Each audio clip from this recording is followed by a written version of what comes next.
preparar, plantar alguma coisa para comer? Não. Estão voando por aí, não morrem de fome não. Tem comida para eles. Você já viu aí o lírio do campo, com aquela roupa bonita que ele tem lá, uma flor linda? O que ela fez para ter aquela roupa? Nada. Deus deu. E Jesus diz, por que você está preocupado com o que você vai comer, com o que vai vestir? Por quê? Se Deus dá as plantas, que Deus dá os passarinhos, as coisas, imagine você que é filho de Deus. Por que está tão preocupado com isso? Então não se preocupe mais com isso. Busque as coisas de Deus, do reino de Deus.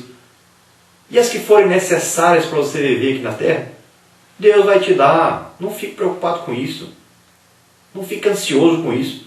Não fique gastando tempo orando sobre isso. Não fique aí correndo para baixo, para cima, atrás disso. Busque o reino de Deus. Busque as coisas superiores que são as espirituais. Não fique gastando tempo e ocupando a sua mente com as coisas materiais, preocupado, ansioso com essas coisas. Confie em Deus.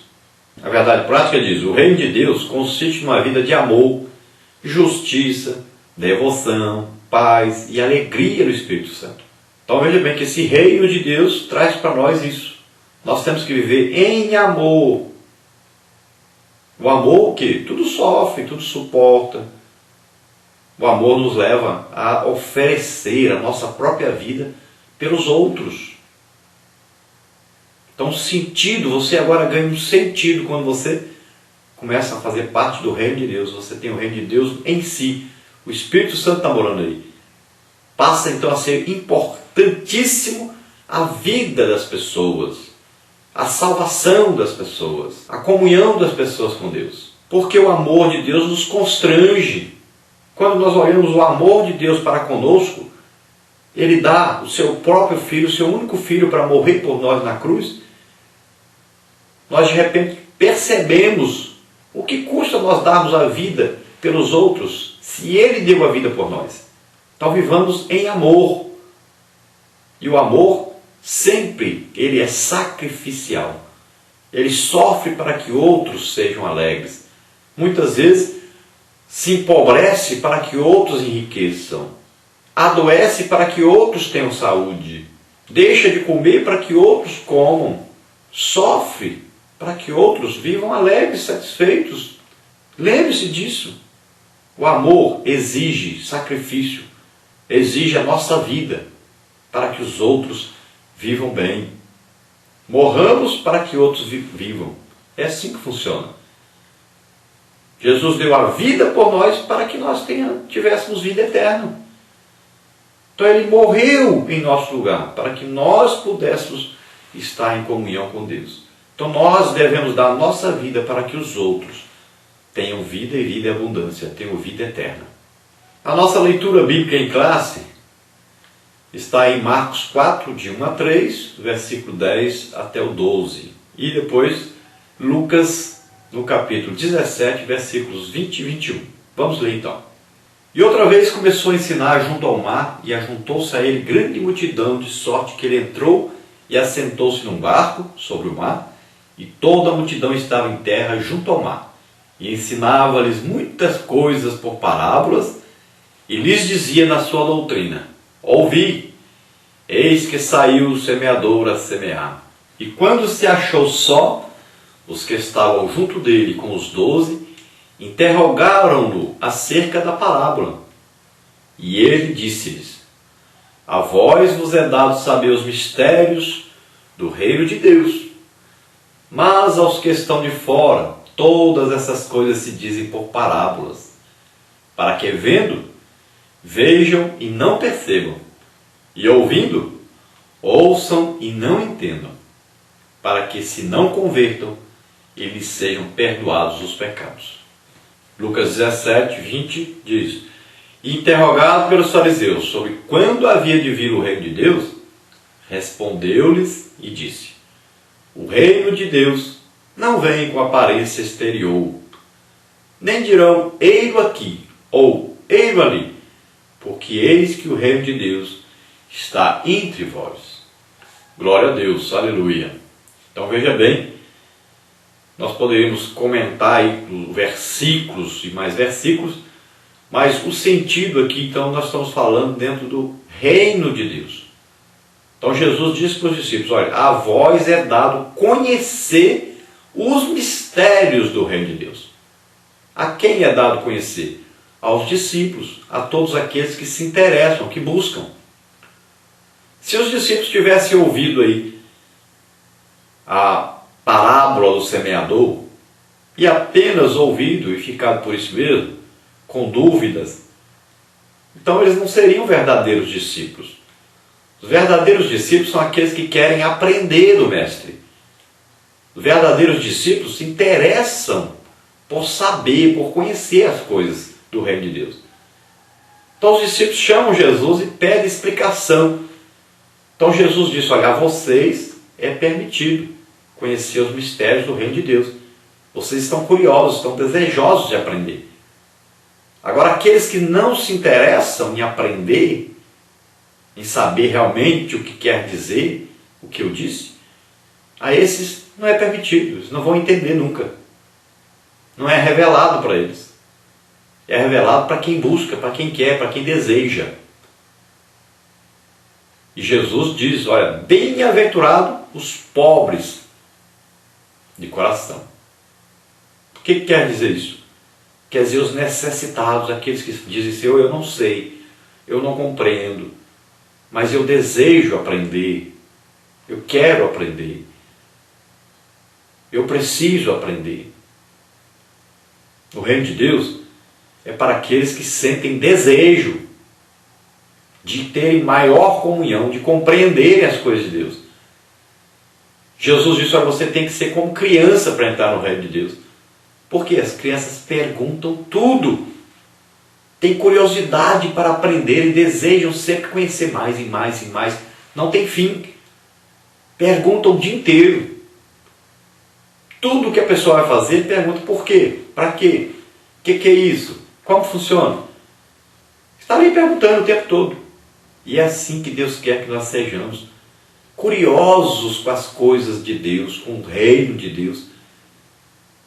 Que nós tenhamos sede, desejo de aprender. Sempre, em toda a nossa vida na terra, nós temos que ter essa sede, esse desejo de aprender, de conhecer o reino de Deus, de ter maior comunhão com Deus. É importantíssimo esse desejo. E Jesus então disse aí, em Lucas 17, sobre o reino de Deus. Olha, os fariseus haviam perguntado para ele a respeito, então, quando havia de vir, então, o reino de Deus. Quando é que vem? Eles não queriam aprender sobre o reino de Deus. Eles não desejavam conhecer Deus. Nada disso.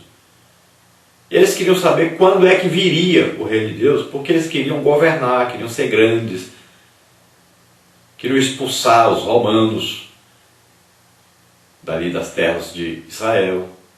E eles queriam reinar, queriam ser grandes. Eles eram importantes na religião, na política. Eram fariseus. Falavam, ensinavam, mas não praticavam. Então eles queriam o poder. Eles queriam um reino externo. Um reino político. E Jesus disse, olha, o reino de Deus não vem com aparência exterior. Não é esse reino que vocês estão procurando aí, não. O reino de Deus é espiritual. É aquele que se converte, que entrega a sua vida para Deus, recebe o Espírito Santo. Esse aí passa a fazer parte do reino de Deus. Esse aí tem o reino de Deus em si. E Jesus estava ali no meio deles. E era o único ali que pertencia ao reino de Deus. Era o único que tinha o Espírito Santo morando nele. Então ele diz, olha, o reino de Deus está entre vós. Ele quis dizer, o reino de Deus está aqui. Dentro de mim, vocês podem olhar, mas vocês não vão ver. Não tem uma aparência que vocês estão desejando, aparência externa. Não é a roupa bonita, não é o carrão, não é a casa, não é o diploma, não é o poder político, não é a fama. Nada disso. O reino de Deus está aí dentro.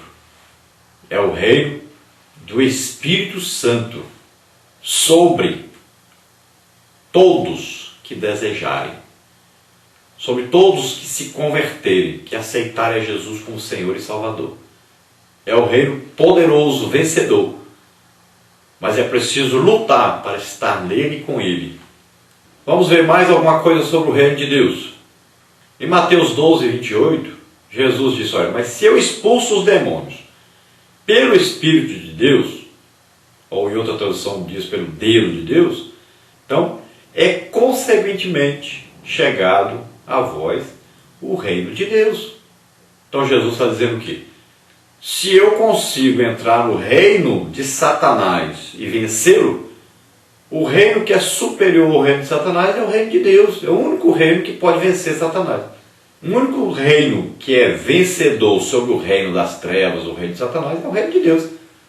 Então as pessoas diziam, que você está expulsando o demônio pelo poder de Beelzebub, Satanás.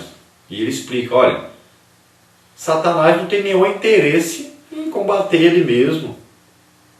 Se um reino, as pessoas se combatem entre si, esse reino vai acabar, vai cair, vai ser vencido, vai deixar de existir. Então Satanás não tem interesse em lutar contra ele próprio. Agora, se eu expulso esses demônios e eles saem, se eu estou combatendo o reino de Satanás e vencendo, tirando o reino de Satanás das pessoas, olha só como é que o reino é interno. O reino de Satanás é o quê? Demônios que estão dentro da pessoa. Demônios que estão possuindo as pessoas. Que estão reinando sobre as pessoas. Dominando as pessoas. Então Jesus disse, olha, se eu retiro de dentro da pessoa o reino de Satanás, que no caso são os demônios que estão possuindo essa pessoa, só tem um reino que consegue fazer isso. É o reino superior ao reino de Satanás. É o reino de Deus. Só o reino de Deus é que consegue invadir o reino de Satanás e expulsar de lá o reino de Satanás e assumir o lugar do reino de Satanás. Só o reino de Deus. Ou seja, o Espírito Santo é que pode, que tem todo o poder para entrar, trazer a luz. E com isso as trevas têm que correr. É isso que Jesus está dizendo. Eu retiro da pessoa o reino de Satanás. E eu coloco o reino de Deus lá dentro da pessoa. Então, só Deus pode fazer isso. Só o reino de Deus é superior ao reino de Satanás. Sempre que nós falamos reino de Deus, é a mesma coisa de reino dos céus. Mateus usava falar reino dos céus, porque reino de Deus, essa palavra Deus, os judeus detestavam que se falasse isso. O nome de Deus para eles não podia ser mencionado. Então Mateus preferiu, como ele fez um evangelho direcionado mais para os judeus, ele preferiu usar reino dos céus. Mas o contexto aí, o estudo que você pode fazer é a mesma coisa. Então falar reino de Deus ou reino dos céus é a mesma coisa. Então existe aí no reino de Deus um tempo presente e um tempo futuro. Então no presente o reino de Deus existe dentro de nós. Agora, num reino futuro, que será o milênio, Jesus mesmo governando nesse reino, aí veja bem, é um governo da terra mesmo, é um governo político mesmo, político e religioso, financeiro, tudo que envolve o reino, estará acontecendo no milênio, é o reino futuro. Agora existe o outro reino mais futurista ainda, que é depois do milênio, quando serão lançados todos que não aceitaram a Jesus como Senhor e Salvador no lago de fogo e enxofre, junto com Satanás e seus demônios, e os outros estarão para sempre com Deus, na Nova Jerusalém, que aí é o reino eterno de Deus, sem mais Satanás, sem mais pecados, sem mais doenças, sem mais choro, mais nada, só agora bonança, só comunhão com Deus. Então veja bem que existe um reino de Deus também no passado, que no Antigo Testamento era falado sobre esse reino, mas a visão deles era sempre uma visão materialista, falando do milênio, na verdade. E o milênio será cumprimento então dessa visão do Antigo Testamento sobre o reino de Deus.